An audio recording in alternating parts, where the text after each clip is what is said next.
Buenas tardes, amigos, nos encontramos con el doctor García, aquí uno de los analistas de Azteca Deportes. Doctor, ¿cómo estás? El mejor analista de Azteca Deportes y del mundo, mi hermano. Por favor, no me empieces a quitar mérito, estamos empezando y me estás empezando a lastimar. Pero muchas gracias por la invitación. Muchas gracias por el tiempo, doctor.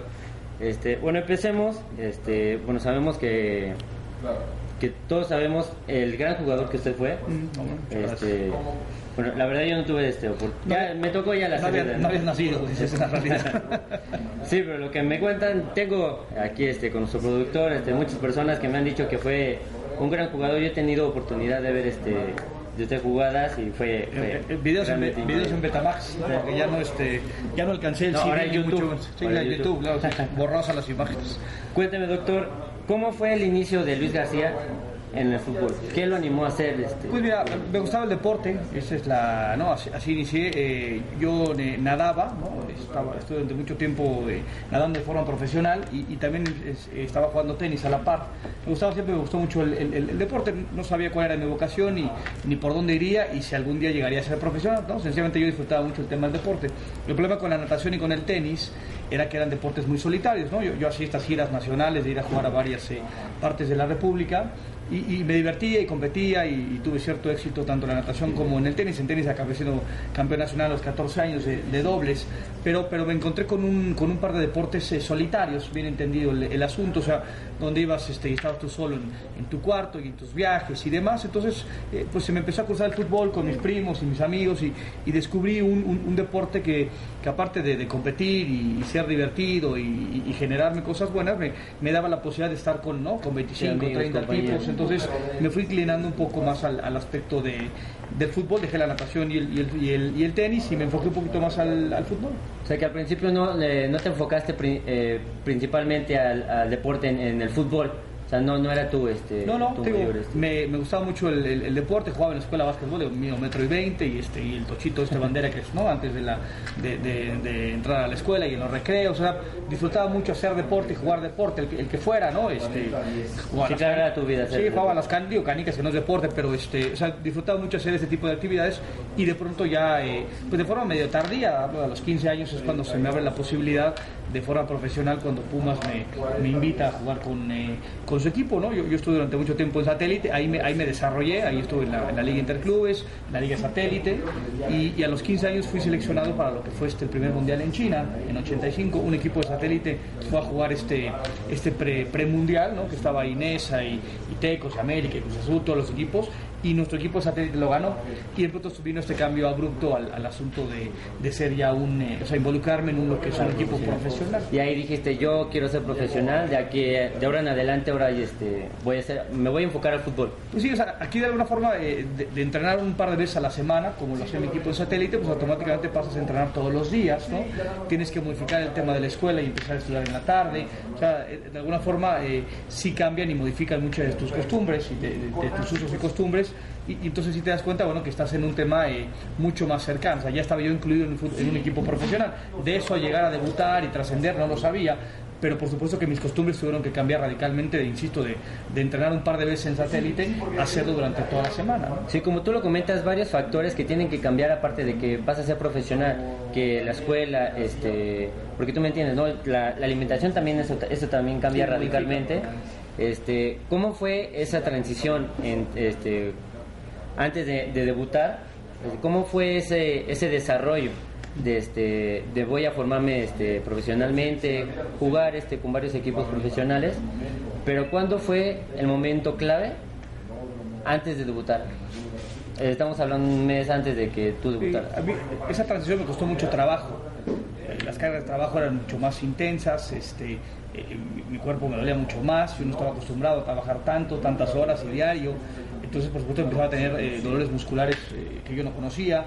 En la tarde estaba en la escuela, o sea, en mi casa yo no podía, desde ningún punto de vista, dejar la escuela, y aparte que yo no lo quería dejar, o sea, tenía que combinar los dos partos. Llegaba en la tarde a la escuela y pues me estaba medio jeteando, ¿no? O sea, fue un año y medio, digamos, doloroso de adaptación a un cambio mucho más profesional, y se fueron dando las cosas, se fueron abriendo las puertas, tuve mucha fortuna y de pronto muchos jugadores se lesionaron. En ese entonces estaba Germán Tello delantero, David Patiño, estaba Javier Garay, y de pronto se lesionaron todos.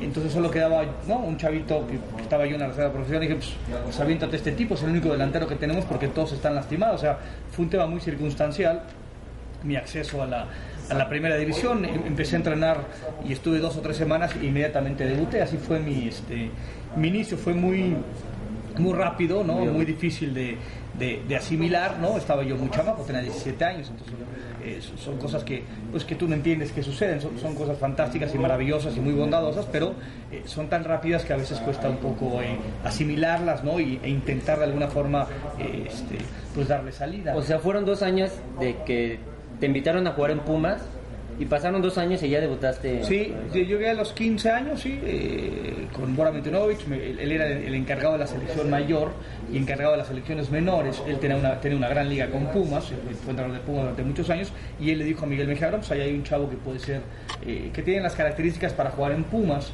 Entonces, bueno, me invitaron y tal, y llegué en agosto. Yo había cumplido 16 años y debuté a los 17, debuté en enero del 87. Entonces sí pasaron más o menos como un par de años, poco menos, desde mi llegada, digamos, al debut. Insisto, todo fue muy rápido, ¿no? Sí, claro. Bueno, todos sabemos que también fuiste un gran goleador, un gran jugador en Pumas. ¿Cómo se abrió las puertas al viejo continente? Había en paz descanse, que se llama Guillermo Aguilar Álvarez, era el presidente de Pumas. Él había gestionado la compra de Hugo Sánchez al Atlético de Madrid,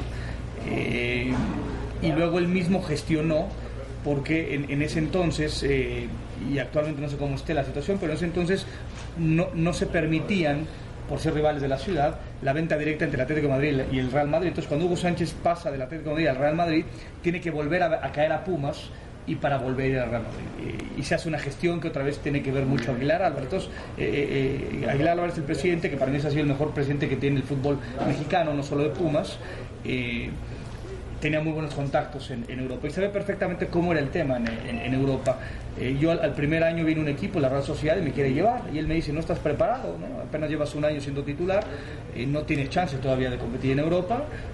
Pues yo de alguna forma me sorprendí, hasta me enojé, ¿no? Y me dijo, y él con estas palabras textuales me dijo, va a venir un club más importante, ¿no? Va a venir un club más importante por ti. A los 6 meses vino un club más importante por mí, que fue el Atlético de Madrid, y entonces me dijo, por lo menos 1 año más aquí con nosotros y luego te vas.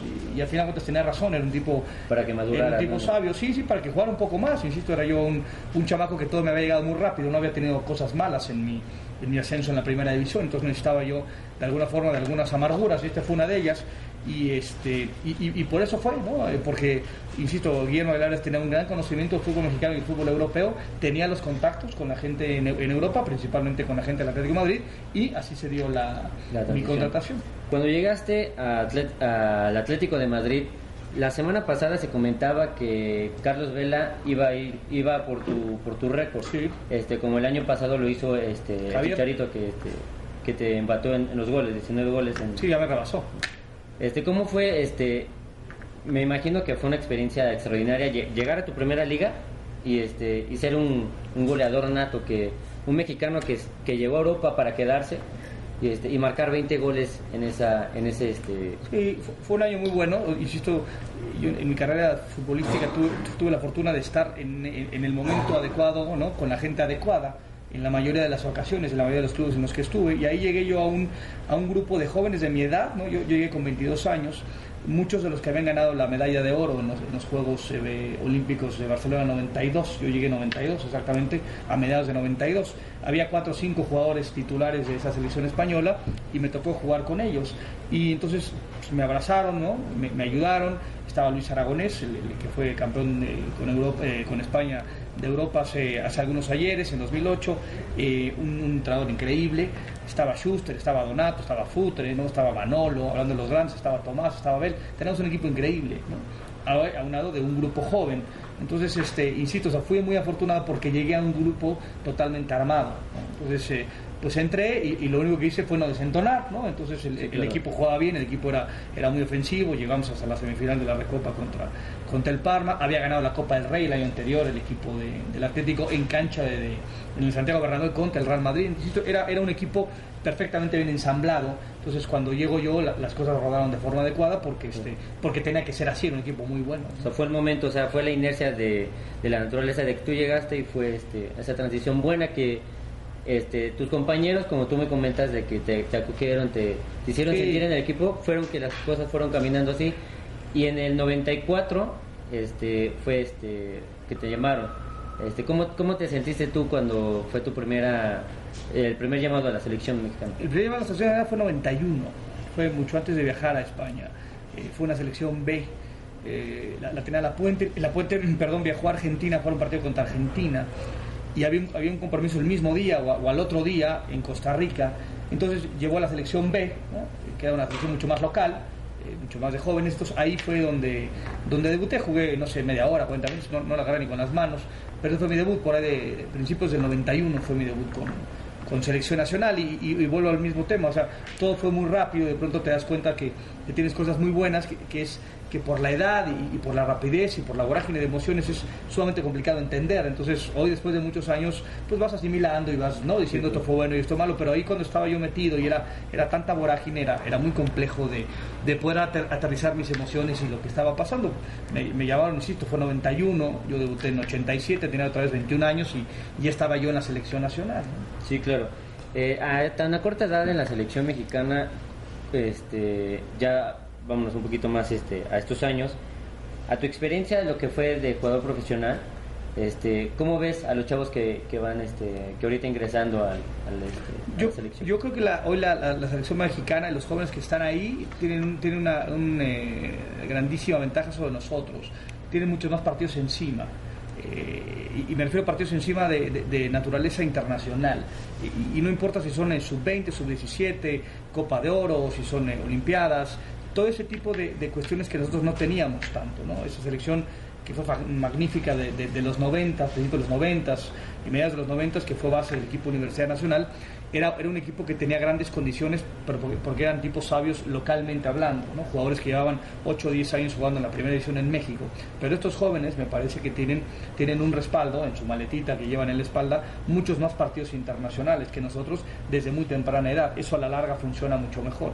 Y están apostados en Europa, ya llevan mucho más tiempo en Europa que varios de nosotros. O sea, me parece que, si bien es cierto, no han explotado como deben explotar de forma colectiva e individual, en su favor juega que, insisto, que su recorrido desde muy temprana edad ha sido mucho más severo y mucho más exigente que de ese grupo de seleccionados nosotros que fue a principios de los 90. Sí, claro, porque estamos hablando, por poner un ejemplo remoto, Diego Reyes, que tiene 21 años, va a cumplir 21 años, se va con Héctor Herrera también, que fueron campeones en los pasados Juegos Olímpicos.